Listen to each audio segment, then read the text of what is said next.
Every unsolved murder in the town of Elmridge has one thing in common: a blurry figure in a red coat. No face, no name, just red. And now, he's back. In this video, we uncover the haunting mystery of Elmridge, a town shadowed by decades of cold cases, all tied to one chilling image. Who is the man in the red coat? Why does he appear right before death strikes? Stay with us as we unravel a 40-year trail of silence, suspicion, and a truth that may be more terrifying than fiction. Elmridge, Pennsylvania. Population 6,843. A quiet town where nothing happens. Until it does. Between 1981 and 2023, 8 unsolved murders rocked this tiny community. All different, all victims seemingly unconnected. The first was a high school teacher, found strangled in her home. The second, a retired steelworker, stabbed in broad daylight.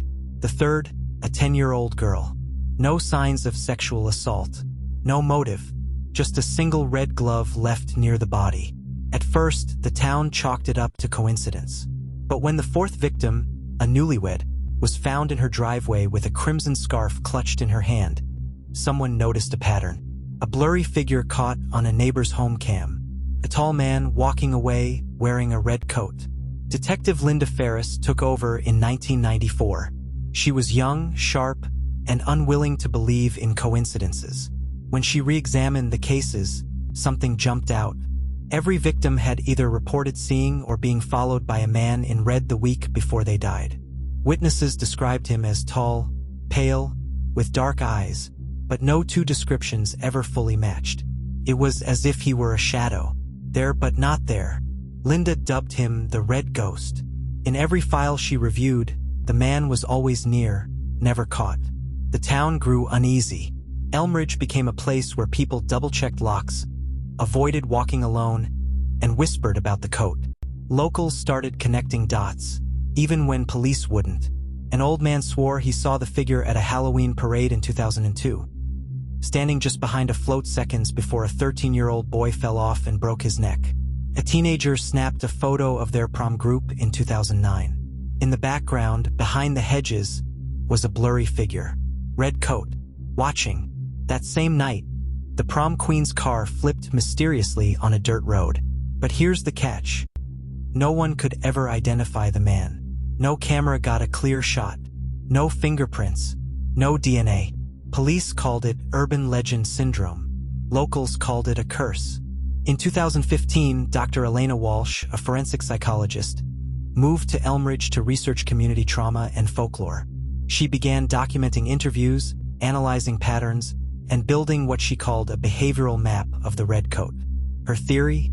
The figure wasn't a ghost, but a person who knew the town too well. Someone blending in, hiding in plain sight. She published a chilling paper titled The Familiar Stranger. Weeks later, her home office was broken into, her files gone. She installed cameras. 3 nights later, one of them captured a man standing in her yard. Red coat, motionless, watching. She sent the footage to local authorities. 2 days later, she was found dead in her car, carbon monoxide poisoning. It was ruled a suicide, but her closest friends swore she wasn't depressed. She was close to something. Elmridge returned to silence.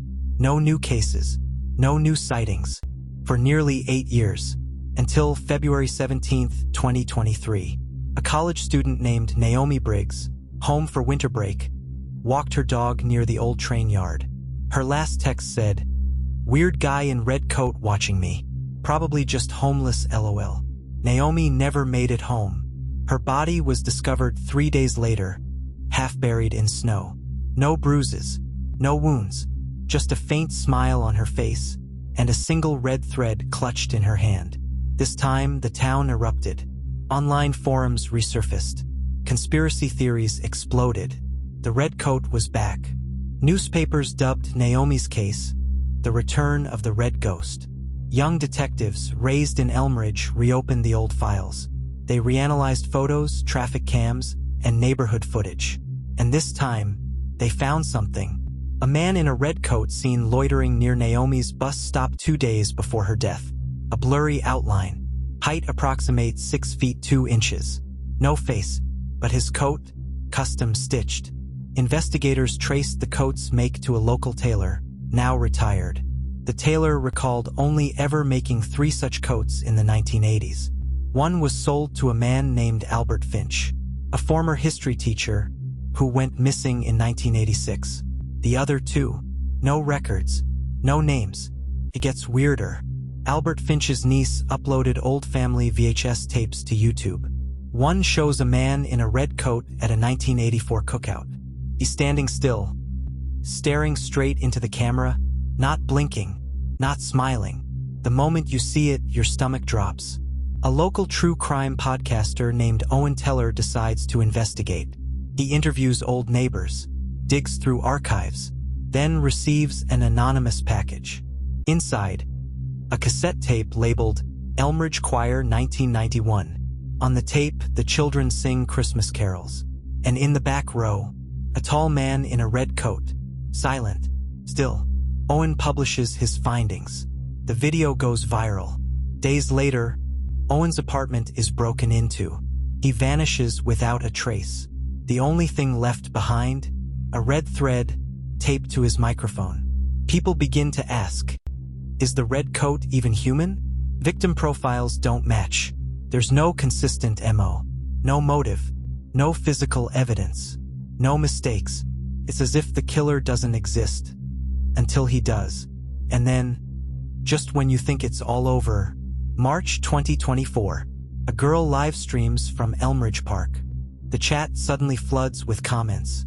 Who's that behind you? Someone's watching. Turn around. The screen glitches. For one split second, a red sleeve enters the frame. The stream ends. The girl is never seen again. Her phone? Found on a bench. On the screen was typed one unfinished message. He doesn't blink. Today, Elmridge has the highest per capita rate of unsolved disappearances in the state. The red coat remains a local legend. Or something worse. People say if you speak his name, you might see him. On a corner, across the street, in a crowd, silent, watching. And once you do, it's already too late. So who is the man in the red coat? A killer? A myth? Or something we've never seen before? We may never know. But if there's one thing Elmridge has taught us, it's this. Some towns bury more than they're dead. If this mystery gave you chills, hit that like button, subscribe, and turn on notifications because we're just getting started. New unsolved cases, new consequences, every week. Stay curious, stay safe, and if you ever see someone in red, don't look back. But here's the thing, Elmridge might not be the only place he's been. A recently resurfaced Reddit thread from 2012 features a user from Millfield, Ohio, describing a man in a red coat seen near the woods behind their high school. 2 weeks later, a janitor was found dead in the boiler room. The school never released details, and the post was quietly deleted days later. In 1997, a photo taken during a Christmas parade in Portsmouth, Maine shows a red-coated figure standing on a rooftop. A house fire took 3 lives that night, ruled accidental. But the fire chief later claimed he saw someone walk into the flames and vanish. Could it be the same person? Or is this something else entirely? A phenomenon? Pattern we've failed to see? Some believe the red coat isn't a man, but a symbol, a warning. Others think it's an entity that travels, wearing a different face each time. Let's break down the leading theories. Some investigators propose that the red coat is not one man, but a lineage, fathers passing down a ritual to sons. The coat is the signal, the tradition, the signature. That would explain the age gaps, inconsistent descriptions, and decades of activity. But why the coat? Why is it always red? Fringe theorists point to declassified and culture documents and the mention of behavioral shadows, subjects trained to surveil and sabotage, then vanish. Could the red coat be one of them? A ghost from a government project that failed or worked too well? This is where it gets chilling. According to occult researchers, the color red has long symbolized death, transition, and warning. Some say the red coat is a spirit, a harbinger of death that appears before tragedy. Not the killer, but the omen. But if that's true, why does he always watch? Why does he only appear in Elmridge or towns just like it? A Freedom of Information Act request filed by a journalist in 2021 revealed something odd. The FBI did open a classified case file in 2004 titled Red Vigil. The description? Unidentified subject possibly linked to multiple unexplained deaths in eastern rural communities. The case was closed after 2 months. No explanation, no closure, just a note.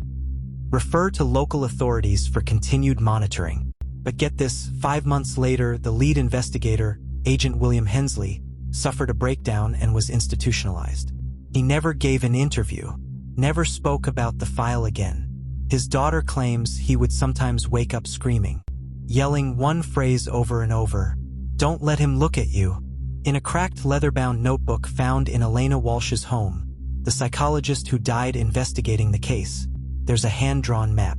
It marks every Elmridge death, every confirmed sighting, and every reported sound, shadow, or red thread. When overlaid on the town's grid, the dots form a near-perfect spiral. And at the center, the Elmridge Cemetery. Some believe it's just random chance. But those who study patterns know spirals aren't chaos. Spirals are deliberate, nature's code, a symbol of infinity or entrapment. Today, Elmridge is different. Locals avoid the woods, the park, the train yard. Red is no longer worn casually. Kids are told bedtime stories, not of monsters or ghosts, but of him. And still, people vanish. At the town hall, there's a locked filing cabinet with a folder marked Redcoat Incidents. Not officially acknowledged, not included in crime databases, but it's there, growing. And just last month, a local priest reported finding a small, folded red paper slipped under the church door. Simply read, "I never left." When questioned, the priest resigned. He hasn't been seen since. Before we go, a question for you. Have you ever seen a man in a red coat? In an old photo? A crowd shot? A family video? If so, don't ignore it. Email us your evidence. We're compiling a digital map of all reported sightings, past and present. Because what started in Elmridge might not stay there. We're building a timeline, a tracker, a way to see what the coat doesn't want us to. And maybe, just maybe, we can stop the next vanishing. One last thing. Just before she died, Dr. Walsh recorded a voice memo on her phone. It was never released. Until now. The final words? "I thought he was watching me, but I was wrong. He was waiting. Some mysteries don't want to be solved."